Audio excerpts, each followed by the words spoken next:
This is a French fry, and I'm going to try every single one of them here in Baliwag City, Bulacan. Dito na lang pala kami sa SM bibili, halos lahat naman ng fast food nandito naman na. Jollibee, Potato Corner, KFC, Pizza Hut, Burger King, and finally, McDo!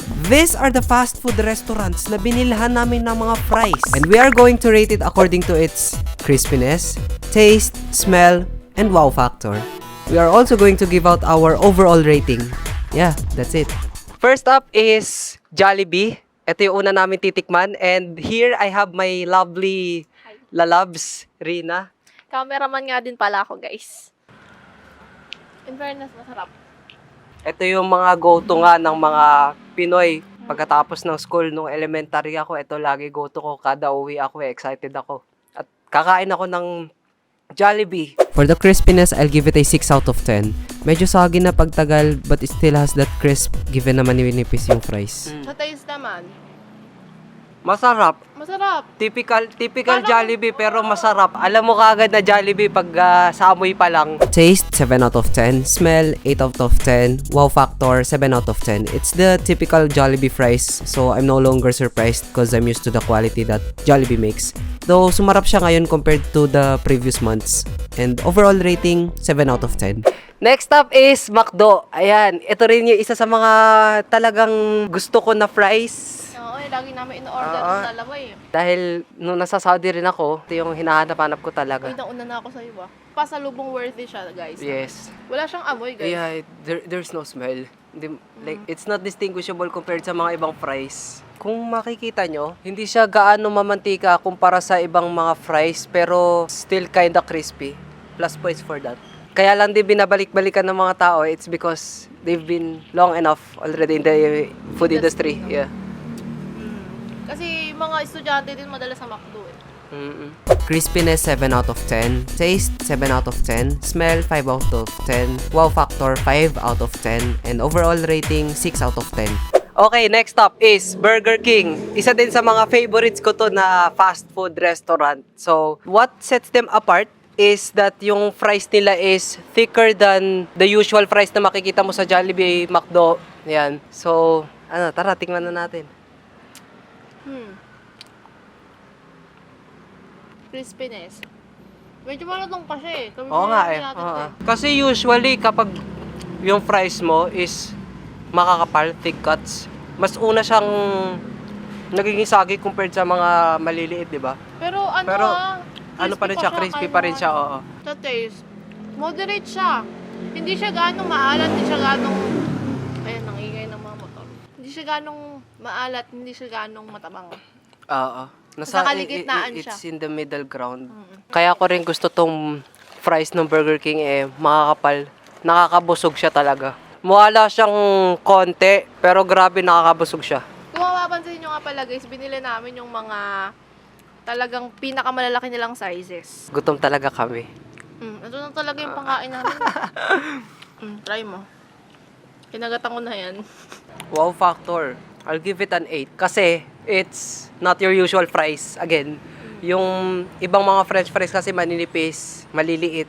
Ito kahit na makapal nga siya, it still has that crunch. Di ba kasi pag usually malalaki yung fries, may mga naiiwan na walang lasa. Every single part ng fry, Malasa. ganon, yeah.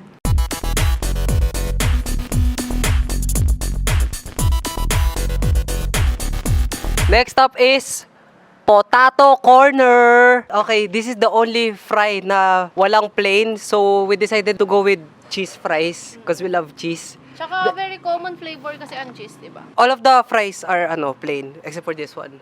Okay. So, for una the sa crispiness, no? Oh my God. Ito Crispy pa siya.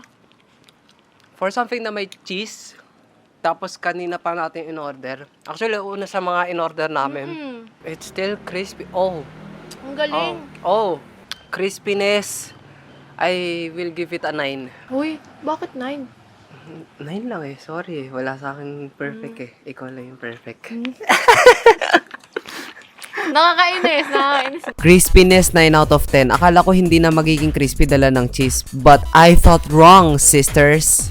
Nung una kong tingin dito, sabi ko, uy, magmalaki na tayo. Yung pinangmalaki na. Malaki. Kasi para makukulangan tayo. Dahil nga mukhang maliit. Kala ko lang maliit siya pero marami yung contents Marami. niya. Oo. Pero sulit naman, sulit siya. Taste is 7 out of 10 for me kahit na may cheese flavor kasi masyado nang kumapit yung cheese sa fries at naging moist siya. Though it still tastes good regardless. Smell, 7 out of 10. Amoy cheese. Though hindi siya yung basta-basta kung makakrave pag gusto ko ng fries. Wow factor, 9 out of 10. The packaging is really surprising. Akala ko talaga magkukulang dahil mukhang maliit. Pero yung fries na nakaserve, marami siya, sulit. Overall rating, 8 out of 10. Okay, next up is Pizza Hut. This is the weirdest packaging. Wala siya yung parang paper cardboard thingy. Paper bag lang siya. So, kukunti lang. Magkano mabili mo dito? Nasa 100 plus. Ngayon, Hindi, pero tignan natin. Oo, para makita lang yung fries. kasi wala siyang... Oo. Wala siyang paper cup. Hindi tuloy makita. Ayan, ito yung itsura ng fries ng Pizza Hut, guys. Asan may resibo niya? Wala nakalagay. Ba't parang nagbabalat siya?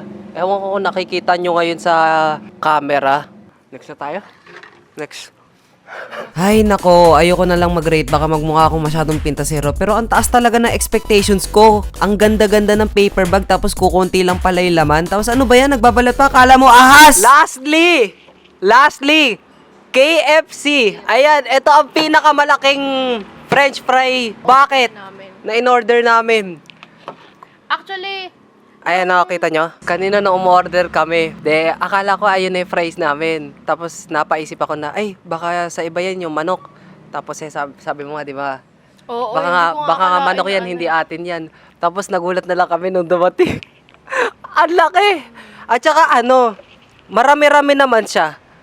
Uy, itsura pa lang, tingnan mo, kakaiba na, It's not the French fries na super yellow na nakikita nyo yung bright yellow. It's medyo orangey na brownish na. Oh, this is good. Sarap. Although KFC has different fries here in the Philippines compared sa ibang bansa. Like, for example, sa Saudi. Bakit? Yung fries natin dito sa KFC, mas ma-flavor siya. Mas ma-peppery, mas medyo maalat. Doon sa Saudi kasi, it's like your ordinary fries lang na dilaw. Ganun. At saka maninipis. Dito medyo hindi nila tinipid sa flavor yung fries dito sa KFC Philippines.